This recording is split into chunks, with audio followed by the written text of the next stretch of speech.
po ba yung particular na ayaw niyo po doon sa PUV Modernization Program? Kasi ngayon po, may 43% na nag-consolidate. Ibig sabihin, meron pong numero pa rin kahit papano na gusto po itong PUV Modernization Program. Sa atin ay wala pa mang programa ang gobyerno sa sapinong pagsasayos ng ating public transport. Mahaba ng history na tuloy-tuloy tayo nagre-rehabilitation ng ating mga pampublikong transportasyon. Ang ayaw natin dito sa programa ng modernization ng gobyerno na bakit kailan tanggalin sa individual na mga pag-aari, yung kanilang mga unit, yung kanilang mga prangkisa, na kung saan ay pagtingin natin yung prangkisa ay bisyong batas yan sa ilalim ng 4136. Pero yung programa mismo ng PUV modernization ay isang executive order lang.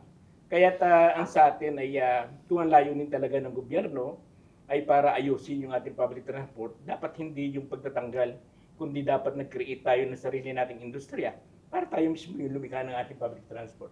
Ano pong tugon nyo sa mga magsasabing against po kayo sa modernization? Hindi tayo against. Inuulit natin, ay wala pa mang programa yung gobyerno, ay napatunayan niya ng mga operator na yung tuloy-tuloy na pag-rehabilitation.